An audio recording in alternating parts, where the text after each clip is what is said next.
I just welled up too much. And they had to check my makeup and go back and be stoic again. So it wasn't an easy one to shoot, but really rewarding because I think it's such a beautiful tribute to Maggie. I'd love to have played that part, Lady Edith. Fabulous. Lady Yeah, Edith, yeah, I would love yeah. that. Oh, Lady Edith. Yeah, yeah. Oh, you got the figure for it.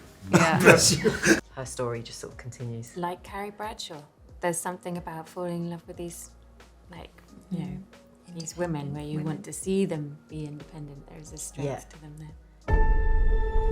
It's hard to accept that it's time to go. Your friendship has never been more important to all of us. But the future of Downton Abbey is now in Mary's hands. Welcome back to Chuck, guys. Saw the film yesterday morning, quite early, so I might have been a bit emotional already, but everybody in there was crying. So I was going to ask you, have you guys seen the film? Did you get emotional? Yes. Yes. Yes, I mean, Crying obviously... at the end. Yeah. I did. I didn't actually expect to cry, and we were in the same screening, weren't we? It was the second time you saw it. Yeah. And then I was in bits, wasn't I? Yeah. And I came and gave you a hug. I was just like, I just can't believe it was so emotional. Yeah, was it emotional to film as well, or was it obviously it's such a kind of long process creating a film, particularly one that's as lavish as this one? Did you kind of feel that weight when you were doing it? Definitely. In particular scenes, you really felt the weight. I mean, our ending, you know, when we did our last moment together. Yeah.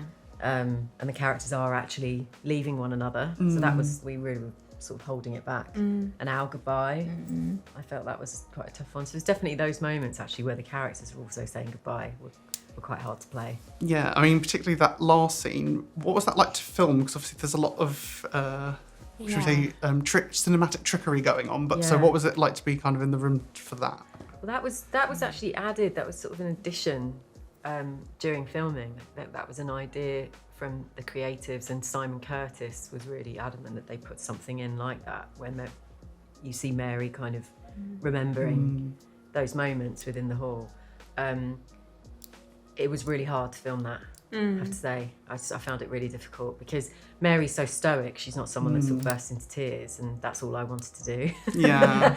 But they played the music, which was a piece from Matthew and Mary's scene together at the train station, which is one of my favourite pieces of music. And they played it over the speakers as I was imagining everybody in the room.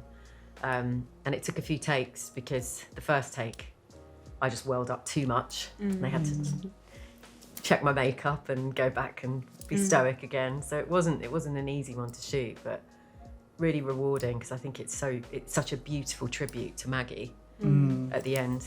And that was all Simon Curtis's vision, which really, it worked so beautifully. Yeah, and you mentioned the Matthew and Mary train station scene, which I think is probably my favourite scene in the whole of Downton history. So I was going to ask you all, what was kind of your favourite story or to maybe a particular moment that kind of you loved across the whole films and series? Laura, I don't know if you've got something that sticks out particularly for you. Well, that's a very good one. Now that's in my brain, I keep thinking about that train station. You're very good in that. You and Dan. Such good luck. Such good luck. We were so young. It was really special. And I think we always talk about when Maggie played the moment that she comes to the house after Sybil has died, and she greets Carson and touches his arm, I think, and then walks across the hallway. Yeah, and she did this thing where you just see her back, she's walking away, and she's sort of, you know, you could see in her body how heartbroken she is, and then she has this moment where she just pulls her body up, pulls herself together, builds her strength, and then walks into the drawing room. It's one of the most magic moments. What about you, Joanne? Anything you might have taken part in? So many. There's so many. It's so hard to sort of pick one. There's been so many special moments and so many sort of special scenes, and I loved your romance. Yeah. And just that slow burn of Bates and Anna. It's so satisfying. And it's one of my favourite pieces of music, actually, is the theme tune. You guys. We had a piece of music and Mary and Matthew had their piece of music, and yeah. John Lunn wrote one for Anna and Bates. And Yeah. there is one line, I think, that I said as Anna that I thought was really beautiful, and it was something about I was telling Mr. Bates that I wanted to marry him, or that I was in love with him, or something, and I said, I know it's not. I can't remember the full liner, but I know it's not what a lady should say, but I'm not a lady, and I don't pretend to be. Yeah. And I really line. liked that. Personally, my favourite storyline was Carson and Mrs. Hughes getting together, which took about 4 series. It was the slowest burning romance in the world. Everyone was screaming at their television sets, "Get on with it!" You know. But then when we did, and one of the favourite scenes was going paddling. I mean, you know, that trousers was so rolled up, sweet. going Oh, paddling yes, together, that was nice. holding hands. That was a through line that I loved. Yeah. I think that's what finally made people realise, oh yes, this is going somewhere. This is a romance that's going somewhere. Yeah. No, but all of the steps on the way when you got ill and I was worried about you, and you know, things like that. It was, Away with the smoothing iron. Who's even sang. yeah, sang. It was alarming. So. One that I wasn't involved in at all was Lady Edith and her daughter, not being able to live with her daughter, and all of the pain around that and the secrecy. Marigold, That was a part that I was really affected by. I mean, so many parts. I really, really loved the show before I joined it, and obviously then was lucky enough to join it. And for me, I suppose for my character, all the stuff that was all the torment around, you know, do I follow Thomas's path, you know, and secure myself? Do I dare to, you know, confess to Lady Cora, and then, you know, and having Mr. Molesley, by my side and growing. That was very rich for me, and I loved it.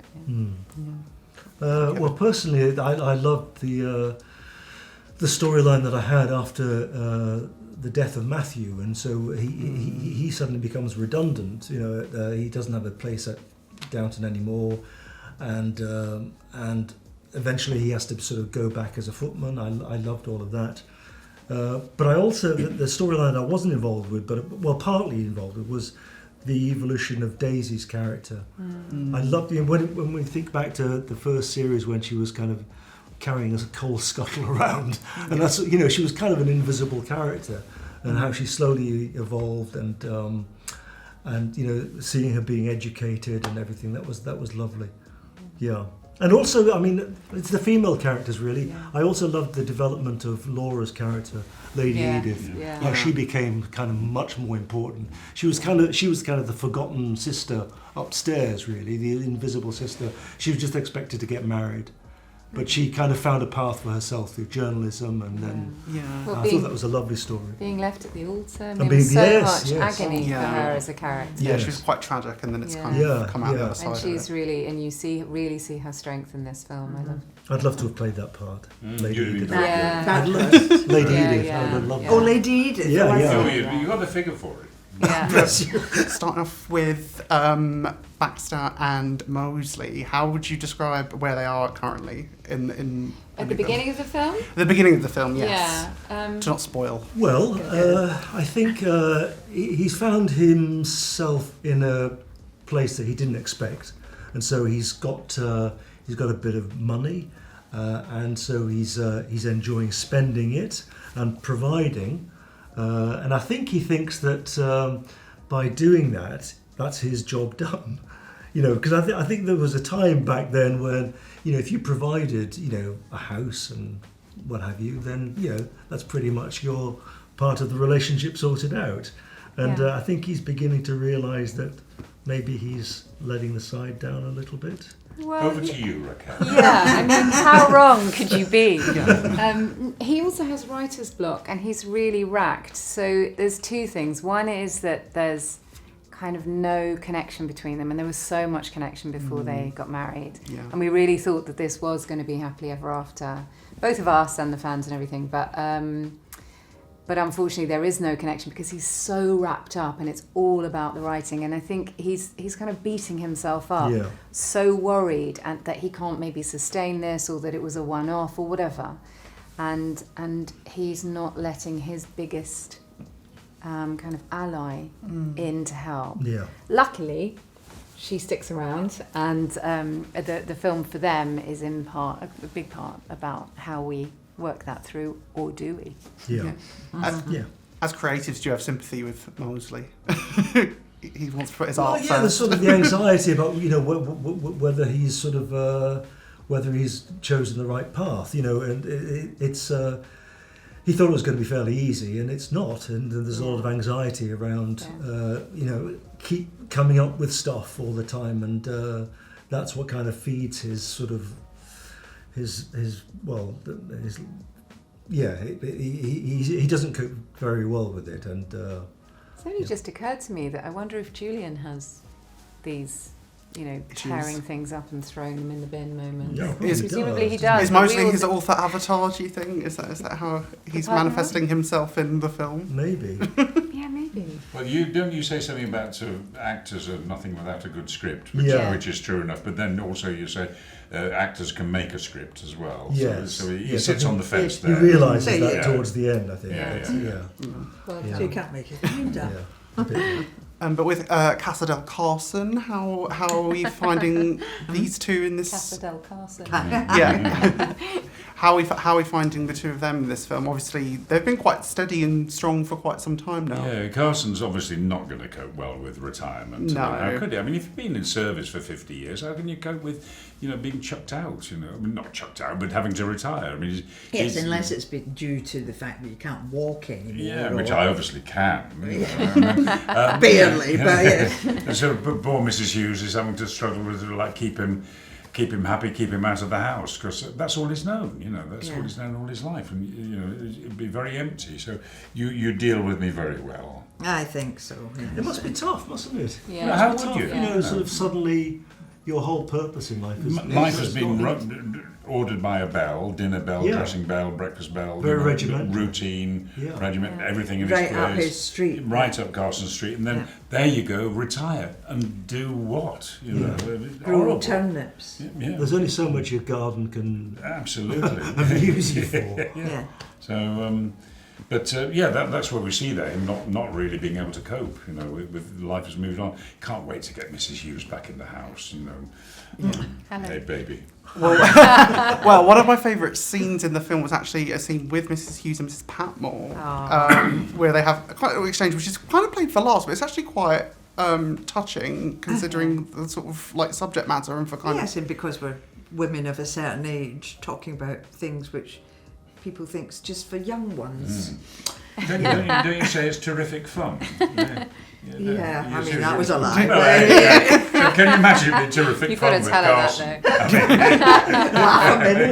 Half a minute, Carson. A rose in the room. Woohoo! You're a big boy, I'm ready! Oh, hello. Oh, hello! Images are conjuring. Well, there's a spin-off there anyway, Yeah, for all the talk absolutely. of spin-offs that have been happening. Yes, that's right. I suppose in terms of where your characters are in this film, where would you say Edith is now, Laura? Because obviously, I feel like she's been on a very big journey. So how would you say she's changed across the whole thing? She feels very secure where we find her. She's very happily married and also is returning to work. She's got this newspaper, and I think it gives her so much confidence and status. She has a bit of power, and she uses that in this film to help her sister, which is, really, really cool to see that change from the early days.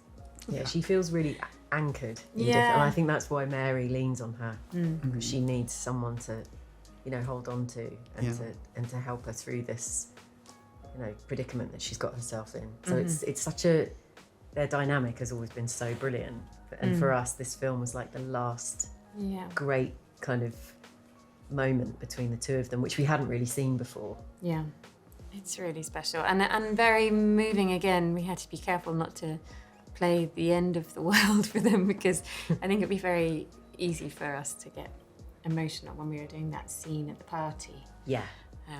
We're sisters. Here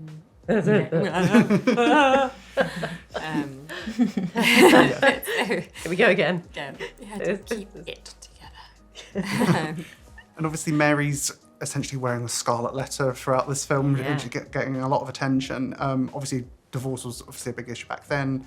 I know Matthew Good said there was obviously scheduling issues and that's why I couldn't take part. Did that kind of shape the story at all that happened, or was this kind of, do you think this was always the plan for Mary to be kind of like this strong figure on her own? I think the seeds were planted in the second second film, you know, because you knew that there was trouble between them.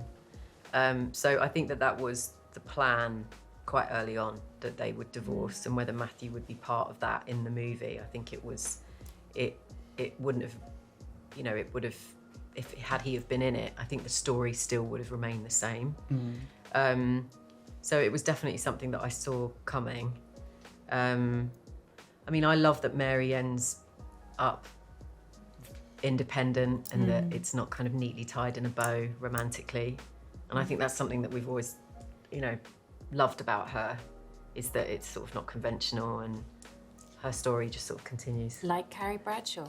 There's something about falling in love with these, like, you know, these women where you want to see them be independent. There's a strength to them there.